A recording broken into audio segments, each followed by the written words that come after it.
really delighted and privileged to be here today. We're kicking it old school. We have some Marshall McLuhan on the screen here for you. And for those who are not in Canada, I don't know if Marshall McLuhan is quite as legendary outside of our borders, but he was one of certainly the fathers of media studies. And he actually has not just a Canadian connection. Most of his most famous work was done at the University of Toronto. But before he went to the University of Toronto, he was here in Windsor at the precursor to the University of Windsor, Assumption College. And so I always feel kind of like I'm walking in hallowed halls down the very weird paths that McLuhan set up for us to think with. But I wanted to open today thinking about open in a time when I really wonder about the medium and the message. And I'm delighted to have you along with me. And I'm just sort of reading everybody's um, introductions in the chat. Thank you so much. I really appreciate the two-way conversation. Okay, and I need to click out of chat apparently to make my slides go forward. So, Shauna introduced me. My work goes back to the late 90s in digital education, but I am very much an educator and not a techie in this space. So I've been thinking and working in digital spaces and online learning since the late 90s, but always from what I would call perhaps a sociological perspective or and an educational perspective. And that's kind of what I want to talk about today is where are we now as things have changed so much, perhaps from what I initially went into this field thinking they were going to be. This is one of my favorite all-time slides, back from the days of Catterday. The internet was once a fun place for watching cat videos instead of monitoring the real-time collapse of late-stage capitalism. As somebody pointed out, I did a talk and I did use this slide last week. Similar themes, fairly different direction in that talk. But for Reclaim Open, I did the keynote for that conference and I shared this slide as well. And somebody pointed out I'm actually now back to mostly just watching cat reels on Instagram because I can't take the actual engagement on most of the platforms that I have available to me anymore. So relatable. I don't know how many of you were fans of cat videos once or fans of cat videos now, but all of us who enjoy cat videos, perhaps that can be something that holds us together in these increasingly fraught online times. Harold, I'm delighted to see you. Stay tuned. You're going to show up in this talk. Uh, I want to think out loud with you folks today. We're talking about open as my own story is one of open as voice.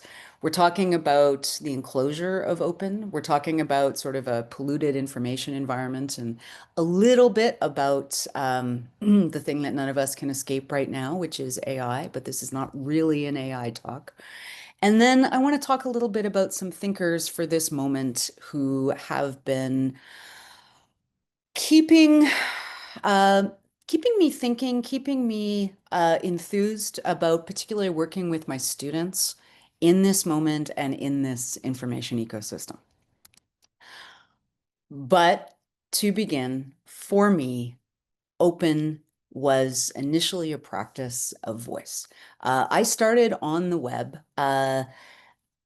particularly as myself, as a blogger, and actually a mommy blogger, in about 2005, building out my own journey as an early parent, as somebody who was encountering all kinds of precarity and sort of some of the challenges of being a mid-30s person working on the periphery of education at that point, but also somebody who was exploring what it means to think with others in the world. And the web created for me through blogging a space to find other people who were thinking about the stuff that I was thinking about. And that was fairly new for me. I'm a small town Maritimer, had always been perhaps somebody who was interested in things that were different from the people around me.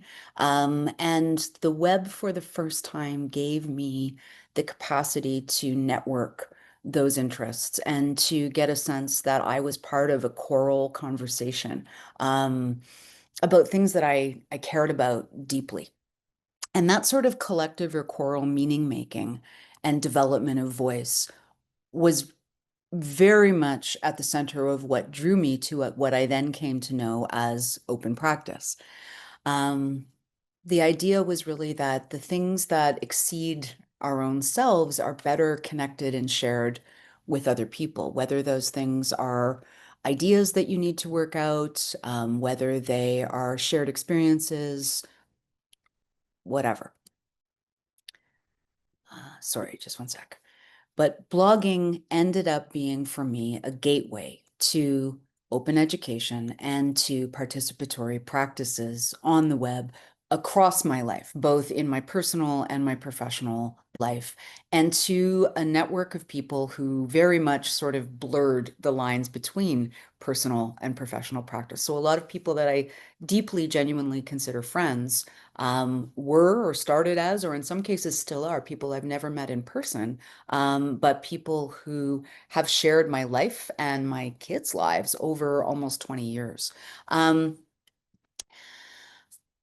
that gateway did start as blogging. It moved into Twitter, and that is part of, like someone said, Twitter RIP, now X. I left Twitter permanently a little over 2 years ago, even in spite of having done my PhD on Twitter, because it had become a space that was simply not tenable or acceptable to me. And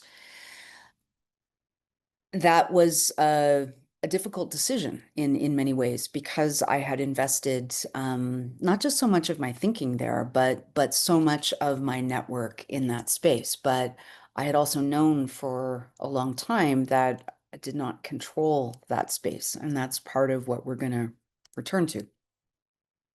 The thing that excited me about open education was that capacity for choral meaning making and thinking and pushing the limitations that print had imposed on learning. Print was great for learning, except that there are only so many ways and so much speed with which you can share your ideas. There are barriers to getting ideas out there. And I was very much educated in that sort of peak era of print literacy, but there was something really exciting about the capacity to connect in the open, to publish something yourself without the gatekeepers of, a publishing house, etc., to make those individual networked connections. And that piece for me was very much about building learner voice, just as I'd had the opportunity to explore my own voice and building out my own sense of tools and practices that supported learners contributing to knowledge abundance, right? So the idea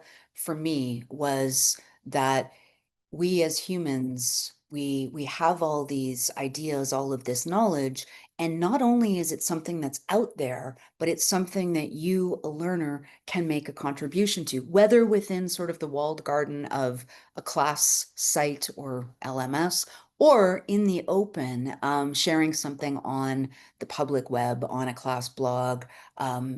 I was lucky enough because of how I was situated as an educator who was actively involved in open practice. I was able to do things like have my B.Ed students appear on podcasts 10 years ago about their blogging practices, have folks who were part of my network, maybe some of you here, come and contribute to comments on my students' blog sites. Back when Twitter was still something that I intentionally onboarded my education students to, whether they were bachelor's or master's or PhD students, because I felt that the 24/7 PD network of educators that was there in hashtag chats was so valuable. I used to run my own hashtag chats with students. Here's an example. One was UPEI 21C. This was when I was working at the University of Prince Edward Island about 10 years ago. Yep. 10 years ago. And that's actually, I realized when I went to look for slides from that chat. This was an adult ed class that I taught in the summer of 2015. I had folks who wanted to be teachers. They were coming out of all kinds of different backgrounds, mostly working at the local community college in Charlottetown, Prince Edward Island. And I was teaching them pedagogy for the first time. They were experts in their field. Some had been welders for 20 years, hairstylists, EMTs who were all coming to study pedagogy with me. And so I set up this hashtag chat where we talked together over a period of 3 days about an Audrey Waters article, but we also opened it to anybody who wanted to join. It feels innocent. And that's actually how I met Hypervisible or Chris Gilliard, who is a longtime person that I respect and whose work on digital privacy has shaped my own career since. But when I went looking at that hashtag chat on Twitter, last week, I was amazed to find this little exchange and realize that that chat was actually the first time I had ever met Chris.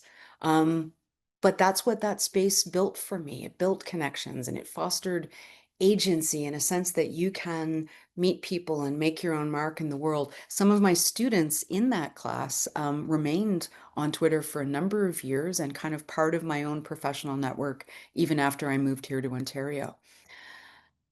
But I love our little dumpster fire. We need to talk about the web.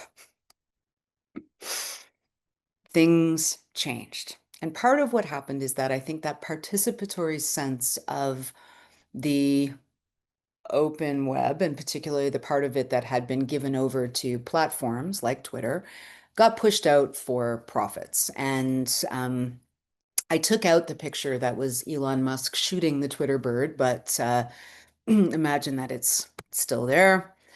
Basically, we have all ended up in a world where, for a variety of reasons, we are essentially giving ourselves over to extractive and tools outside of our control, I guess is probably the best way of putting that. Basically, extractive platforms enclosed a lot of the open web, including its commons of knowledge and open practice.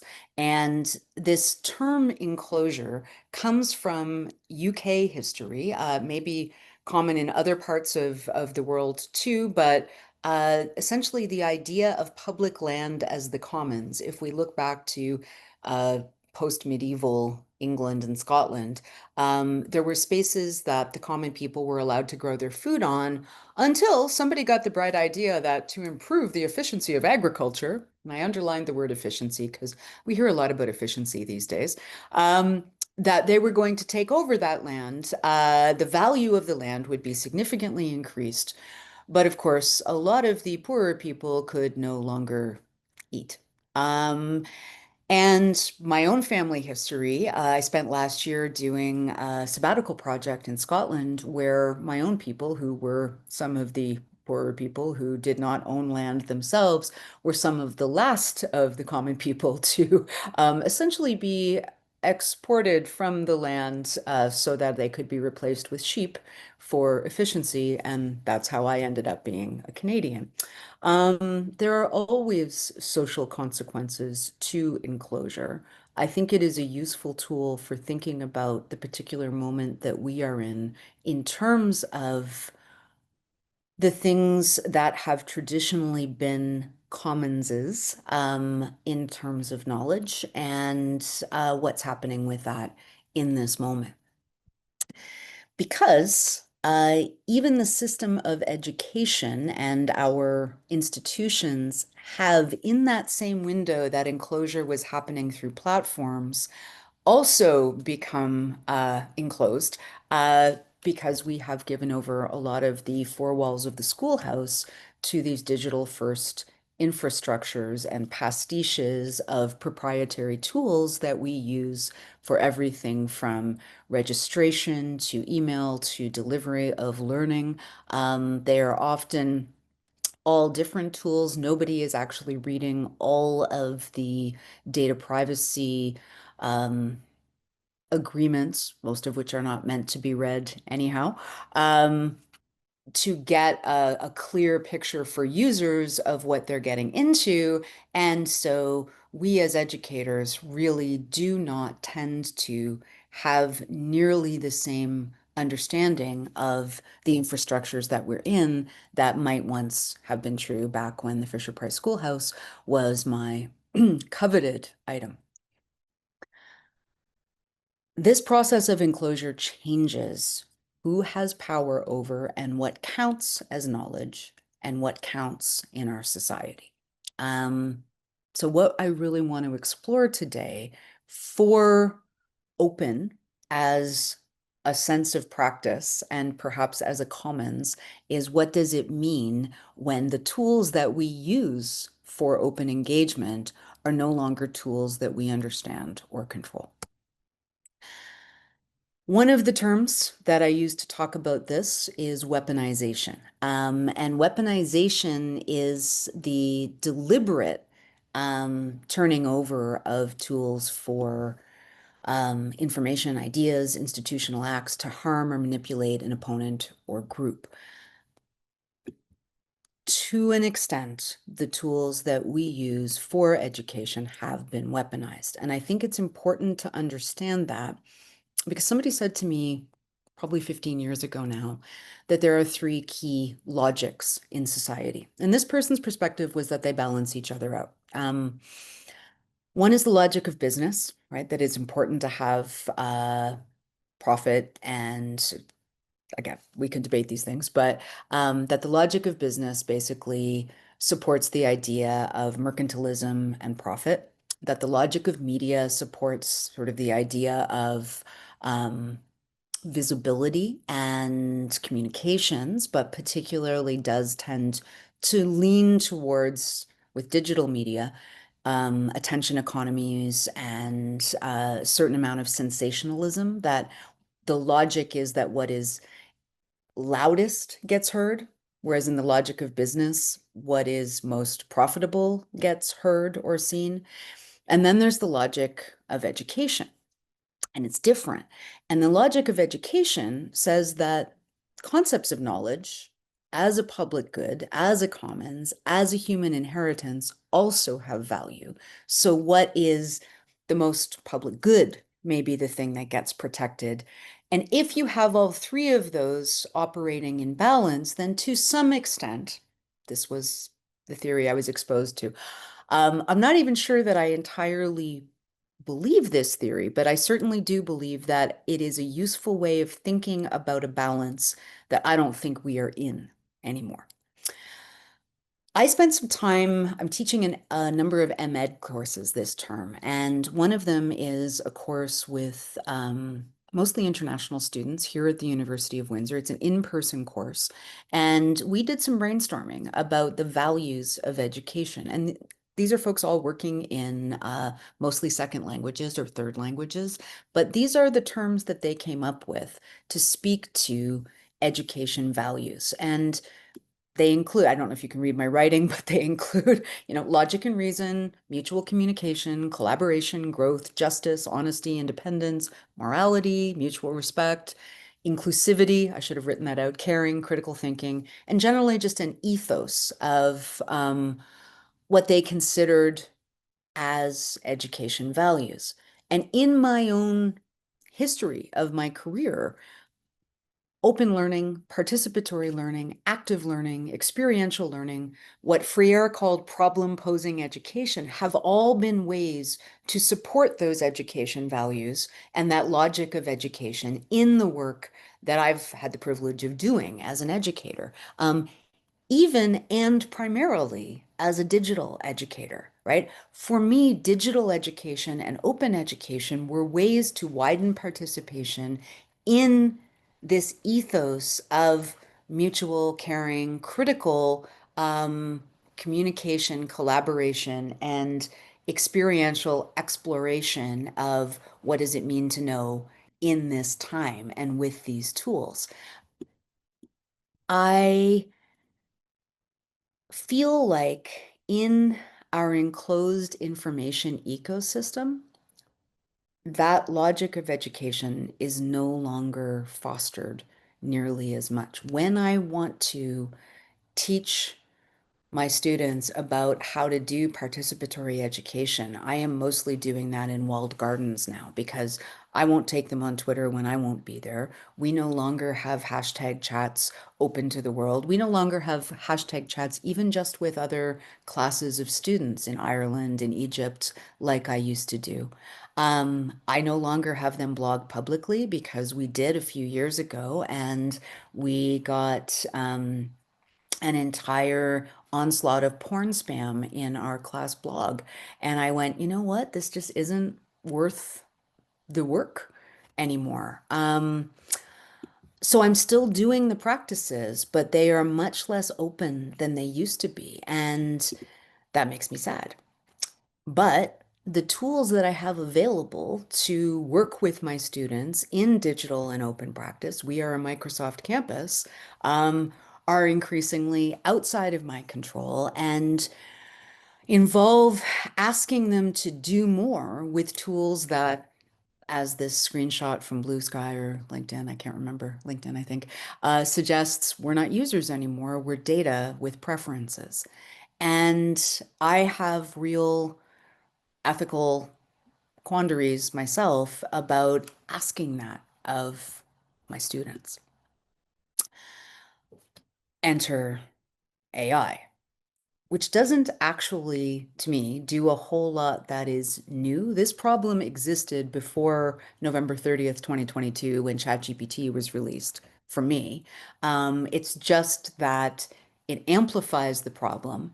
And I think there is use for AI. I'm not here as like a user refuser. I don't want to engage in that debate because I actually don't think it's useful.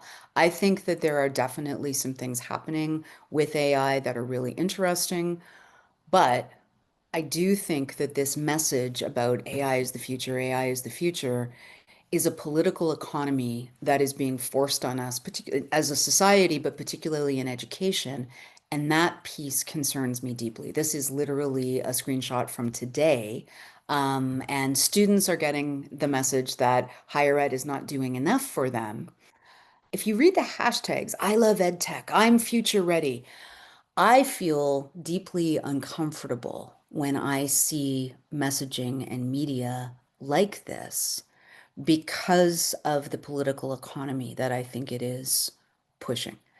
Um, People that I respect, people who have been my colleagues for a long time, I see saying, you know, I disagree with people who are refusing AI right now, or I don't understand what they're doing, what they think they're doing. It was fine when, people said this about social media 10 years ago, and it was fine.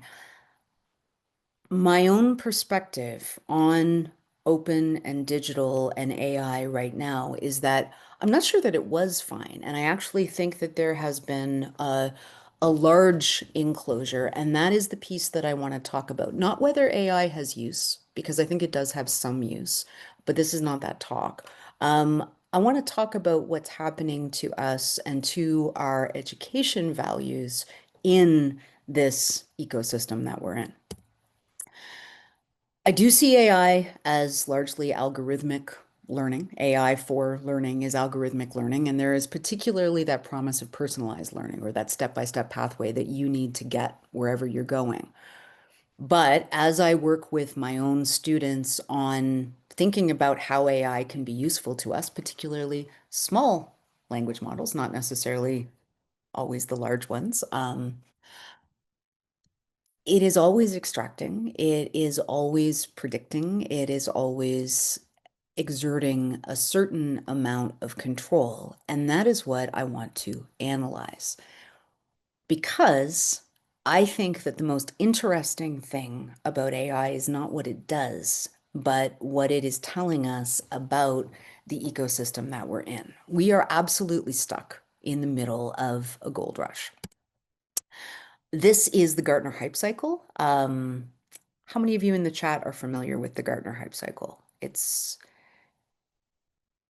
It is literally, Gartner is a company founded in 1995 that makes its money started in Silicon Valley. It is still based in Silicon Valley, and it makes its money giving analysis to tech companies and trends about where they are on its patented hype cycle model right here. And what happens is that anytime that a new tool is released or a trend starts, the hype cycle is the build that leads up to that peak of inflated expectations. All the media articles that say this is going to be a tsunami of disruption, all of the chat and posts and buzz that goes, this is the future. That's a feature. That's by design. That is literally where the angel investor money comes in.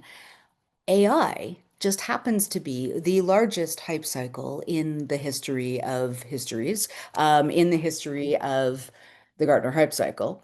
And we are about to drop off the other end of that because that is always what happens, right? No tool is actually as magical, amazing, life-changing as the hype cycle makes it sound. And so what happens is hype goes up, then the bubble bursts, hype drops down, people lose money, and then gradually society finds a use for the tool or the trend or the thing that is somewhat less than all of the claims made about it.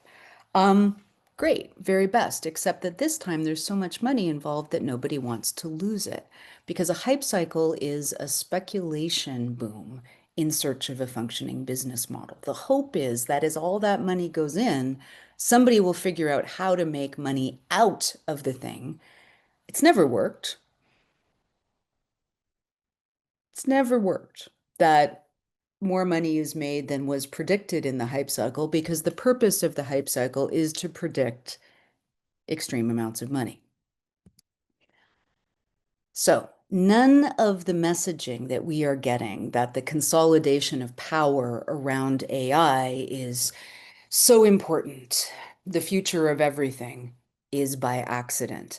This is a screenshot from June, just after Keir Starmer announced that AI was going to be in everything happening in the UK and higher ed and government.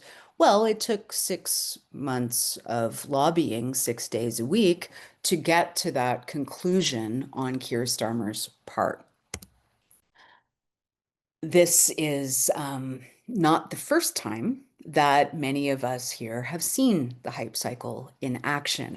This is Charles Logan, a colleague who I have never met, but one of those people whose work I've respected for a long time. He's giving a talk tomorrow at Northwestern, and I love his title. This is Radio will democratize education. TV will democratize education. Computers will democratize education. The hype cycle that I personally lived through, as Shauna said in the intro, was MOOCs.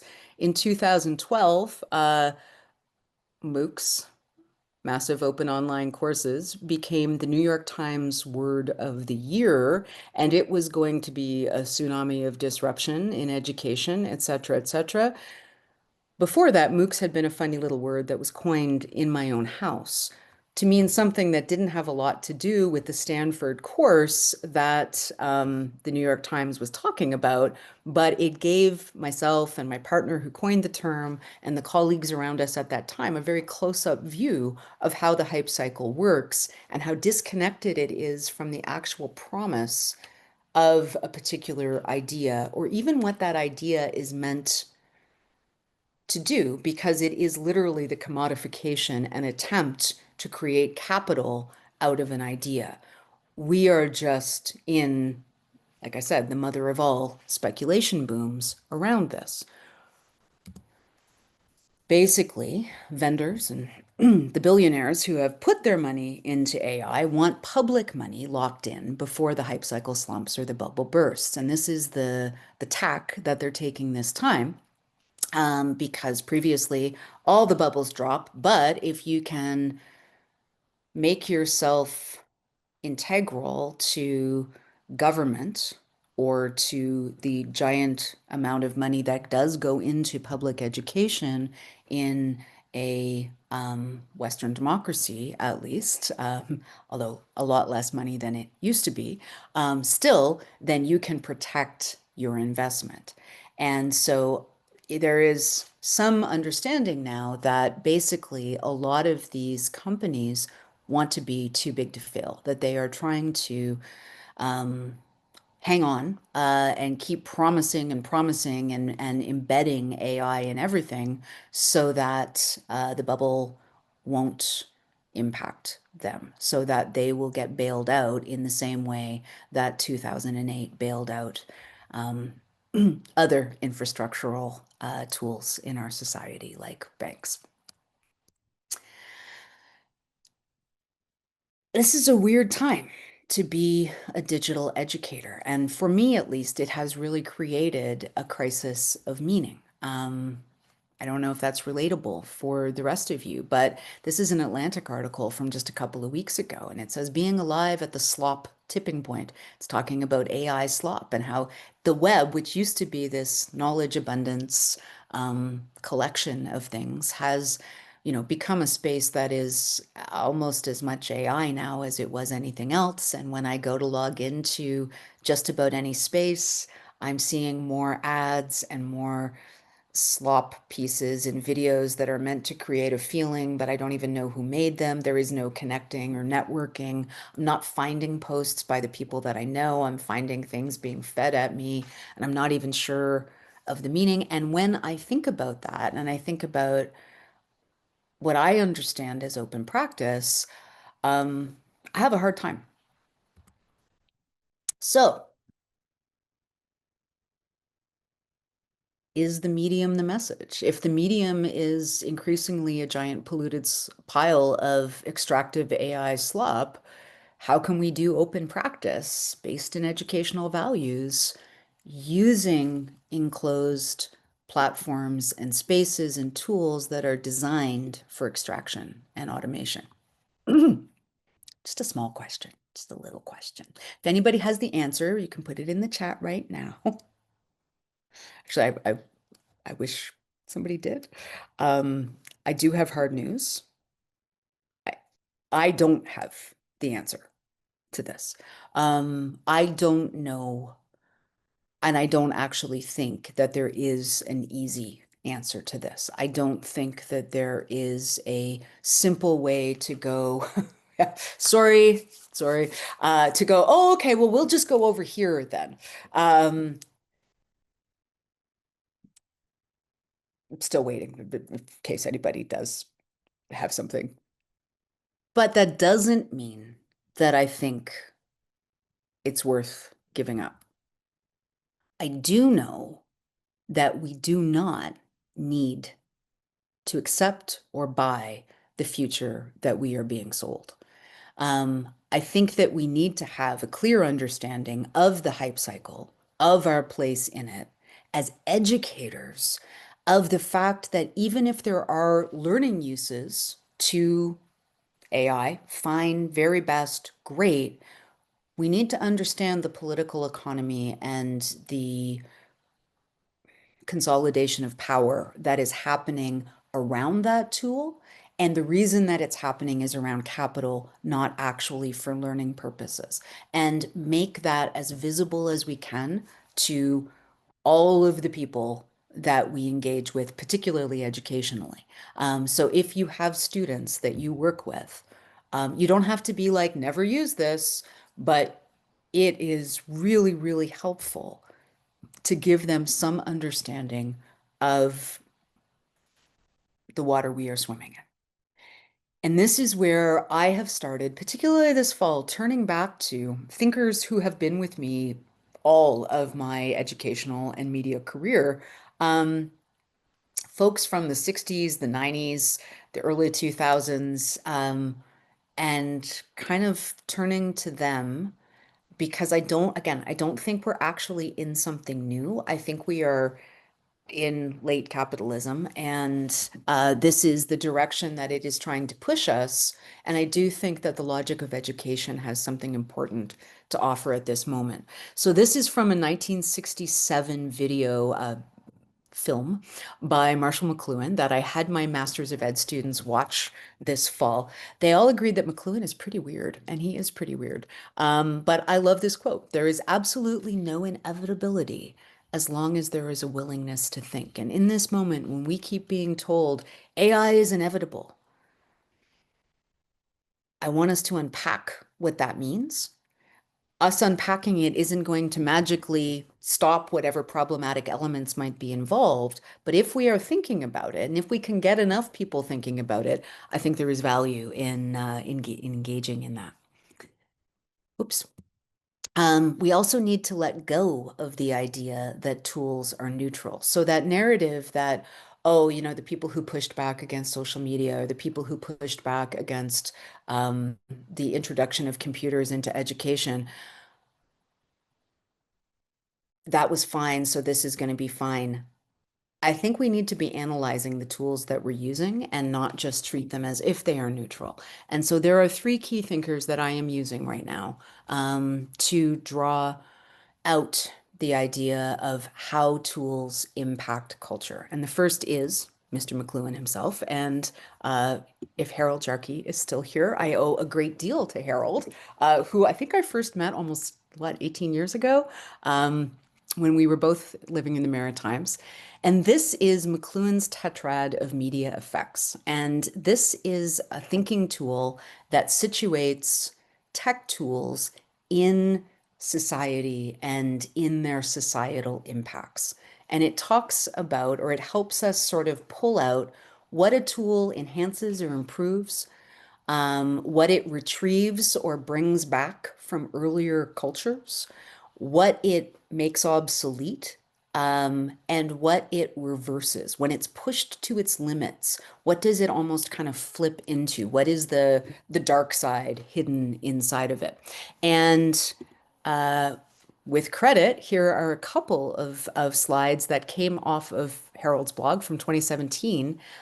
This is one on our digitally mediated society. So this is the McLuhan tetrad applied to a 2017 version of the online world. And in extending the human property, right? Our open online networking made ridiculously easy group forming part of what we could do. It extended our voice. I think it extended that capacity that I was talking about for that choral sense of capacity to make meaning together. But it also obsolesced a certain amount of human to human conversation. That was around the time when we started saying, kids go to parties these days and they're just texting each other or whatever. Offline became the new luxury in that time.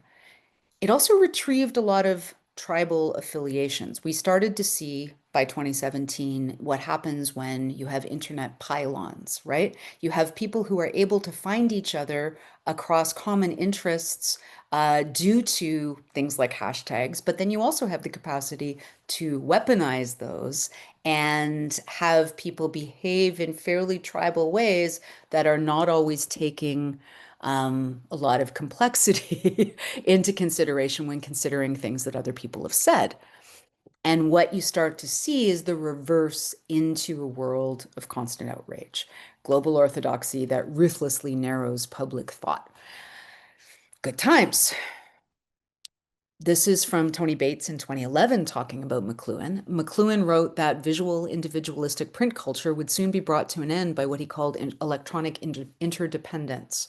When electronic media replace visual culture with oral culture, and in this new age, humankind will move from individualism and fragmentation to a collective identity with a tribal base. And I think we see a great deal of tribalism today, particularly in politics, in a way that I'm in my 50s and I have not seen until this era in my lifetime, nor did an undergraduate degree in political science prepare me for this. It was really my some of the media studies that I did in my master's in education that gave me any sense of how to make meaning out of the space that we're in. Here is another slide from Harold again. Thank you, Harold. Um, Agnotology, the strategic and purposeful production of ignorance. And this is a 2022 slide using the same McLuhan tetrad. I've been teaching with these slides, just so you know, Harold, all fall. That's from Dana Boyd, but talking about the ways in which these digital tools are being used to extend emotion so that we have the logic of media, the spectacle as dominating everybody's attention. They obsolesce sort of the neutral point of view, that mid-century journalistic point of view, and rather you have the structural manipulation of media and the demand that even though we have actors like that are extremely politically overtly politically aligned, like Fox News or Rebel Media, that media are forced to take this both sides point of view, which creates this false sense of both sides. It retrieves a pastoral impulse or the undoing of scientific knowledge, and that has been particularly visible in the post-lockdown era of the pandemic when we saw a huge push against vaccines, etc., which has now been elevated to a position of extreme power in the American government and reverses into constant doubt so that conspiratorial content is easier to reach than scientific material or frankly most other material. And that is where the AI slop piece that I think is far more visible now than it would have been obviously in January of 2022 is amplifying this whole space. You'll notice at the top it says we are in an information war. I think that that is part of what I am using McLuhan to talk about with my students for this fall, so that even as we do try to do open sharing between us, again, in less public spaces than we used to, but drawing on public and open resources like this, I want them to understand that their hearts and minds are being continually manipulated, their sense of reality is being continually manipulated by the digital information ecosystem that we're in. And McLuhan is an extraordinarily powerful way to do that. I am also working with Ursula Franklin, another Canadian, German by birth, Holocaust survivor. Sorry about all the buzzing. That's emails coming in.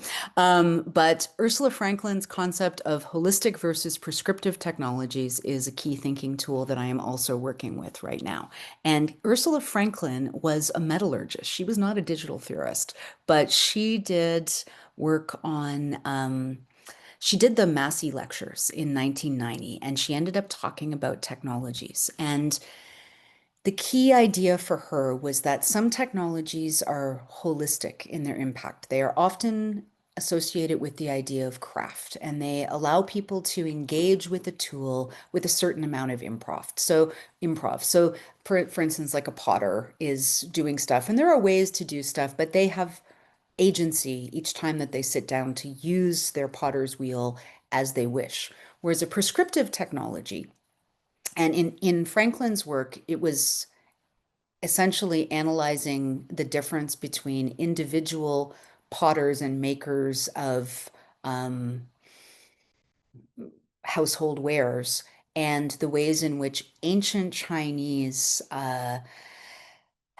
makers worked together to develop the capacity to build giant bronze vessels. That technology was much more akin to what we would think of in the modern world as like the Ford assembly line technology. A prescriptive technology is like an assembly line where each person has to operate with precision. And this was happening in China with bronze makers more than 1,000 years ago, but each according to a prearranged plan. So with holistic technologies, the worker's in control. With prescriptive technologies, the worker is under control. And both are good, right? It was very helpful to ancient Chinese society that they were able to build these giant vessels. Um, they were effective, they were efficient, they mastered something. But Franklin's point is that when we use those technologies, they also come with this enormous social mortgage, which is a culture of compliance. Um, she does say using holistic technologies does not mean that people do not work together. So you can use holistic technologies collaboratively. I would say digitally that tools like Google Docs, for instance, have been pretty strong holistic technology that we can collaborate on, but what you use it for is up to you. Whereas less transparent tools that do not leave the individual worker in control are more prescriptive. Um, and Franklin talks about 5 stages of technology. And what I'm working with my students with as we think about Franklin is what power structures get standardized in stage 4, which is the 4th stage of standardization in her thinking. So we've been analyzing what the individual tools that we use digitally with our students are, and then when those get standardized, and particularly if AI gets standardized and in what form, what power structures get standardized with it, and what does that do for agency? How does it rope us into potential prescriptive capacity that we may not even be able to see, that may not be transparent to us? Finally, when I talk about power, I am always thinking about bell hooks. I had the privilege in my master's degree in the late 90s of seeing bell hooks talk live. She's the only of these 3 that I ever got to intersect with as a human being.